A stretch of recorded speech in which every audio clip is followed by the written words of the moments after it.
Bismillahirrahmanirrahim. Assalamu alaikum students. Miss Fozia here from English department. Today I am going to tell you about the exercise of unit number 10, drug addiction.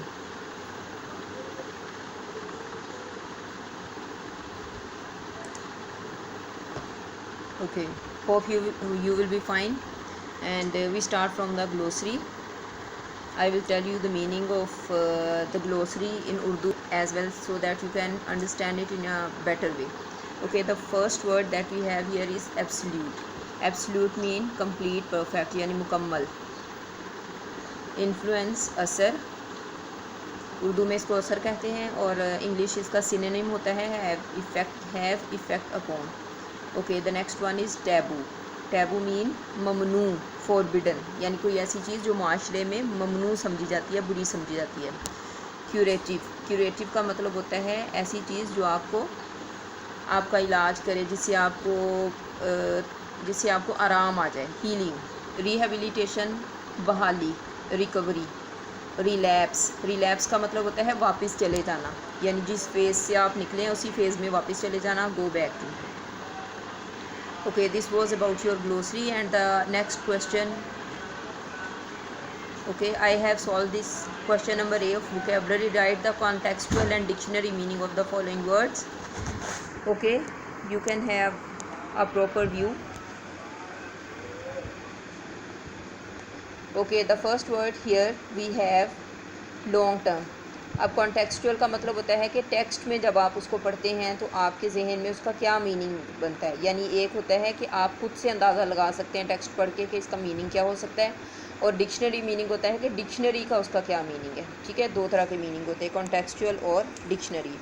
The first word is long term. Long term contextual mean for a long period, और dictionary meaning भी इसका होता है for a long period.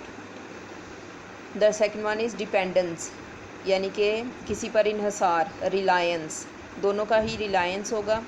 Third one is peer. Peer कहते हैं दोस्त को, साथ रहने वाले को. Mate, a person equal to an other. Outcast. Outcast कहते हैं डिस्कार्डेड, यानी ऐसा शख्स जिसको निकाल दिया जाए, बाहर निकाल दिया जाए सोसाइटी से, मुआशरे से, घर से. Cast away. रैपिड. रैपिड कहते हैं तेज़ को. फास्ट या dictionary meaning swift. Okay, the next one is rehabilitation. Rehabilitation का मतलब होता है रिहेबिलिटेशन, रिवाइवल या रिकवरी. Critically, crucially. क्रूशली कहते हैं, और डिक्शनरी मीनिंग इसका बन जाता है acute. Okay, now here comes our grammar portion. Okay, here you can see on screen that we have some relative pronouns. Okay, what are relative pronouns? Relative pronoun joins ideas, यानी मुख्तलिफ ideas को इकट्ठा करता है, आपस में मिलाता है, सीक्वेंस पैदा करता है. It gives additional information about the subject और ऑब्जेक्ट, यानी हमें सब्जेक्ट या ऑब्जेक्ट के बारे में मज़ीद इन्फॉर्मेशन फराहम करता है. और हमारे रिलेटिव प्रोनाउन जो होते हैं वो 5 होते हैं. हु, विच, दैट, हुम, हुज़. ठीक है, जिनको हम WH फैमिली भी कहते हैं.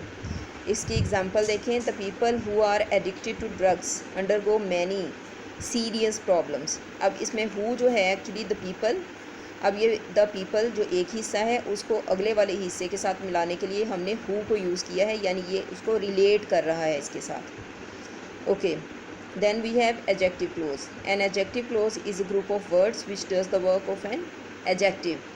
It usually begins with a relative pronoun such as who, whom, that, which, whose. यानी कि ये 5 लफ्ज़ों से जो भी जुमले का हिस्सा शुरू होता है वो हमेशा एडजेक्टिव क्लोज कहलाएगा. यानी कि 5 लफ्ज़ जिस भी जुमले के एक हिस्से, एक यानी कुछ भी सब्जेक्ट लगा है, सब्जेक्ट के बाद ये 5 लफ्ज़ों में से कोई भी इस्तेमाल हुआ है, आपके पास पेपर में आया है और आपको कहा गया है कि आइडेंटिफाई करें कि ये क्या है. तो अगर ये 5 लफ्ज़ों में से कोई लगा होगा तो आपने फ़ौरन से इसको समझ लेना है कि ये एडजेक्टिव क्लोज है. Okay, then we have here an example. The umbrella which has a broken handle is mine. अब देखें, द अम्ब्रेला सब्जेक्ट है, विच अब उसको रिलेट कर रहा है. So this is a relative pronoun, तो ये उसको उसके साथ ज्वाइन कर रहा है, तो ये हमारा क्या बन गया, विच है. और ये जिस तरह से उन्होंने ये बोल्ड ये बोल्ड स्पेलिंग्स के साथ इसको पेश किया है, बिल्कुल इसी तरह से पेपर में आता है अंडरलाइन करके कि ये कौन सा है, एडवर्ब क्लोज है, एडजेक्टिव क्लोज है। अब आपने देखा कि यहाँ विच आया, तो विच किसको इंडिकेट कर रहा है कि ये एडजेक्टिव क्लोज है, क्योंकि ये विच जो है वो रिलेटिव प्रोनाउन है। Okay, now I have solve the exercise for you. The first one is these are the color pencils that I want to buy. I know the woman whose child was hurt. The old lady whom we met in the shop was Amina's grandmother.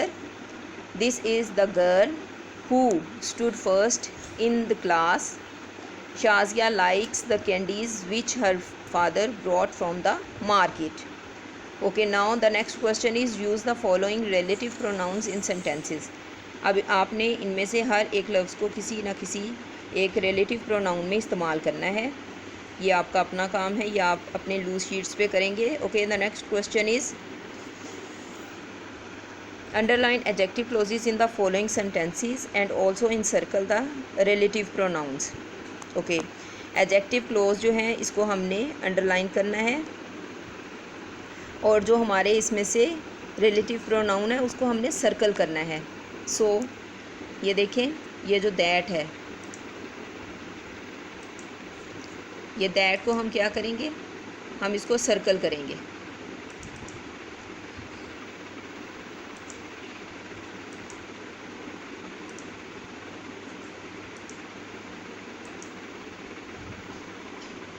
That को हमने circle कर दिया क्योंकि ये हमारा क्या है, relative pronoun है, और इसमें से जो भी हिस्सा हमारा बन रहा है एडजेक्टिव क्लोज, उसको हमने पूरे के पूरे को क्या कर देना है, हमने उसको अंडरलाइन कर देना है। यानी कि ये पूरा हिस्सा जो है यहाँ से यहाँ तक सारा का सारा हमारा क्या हो जाएगा,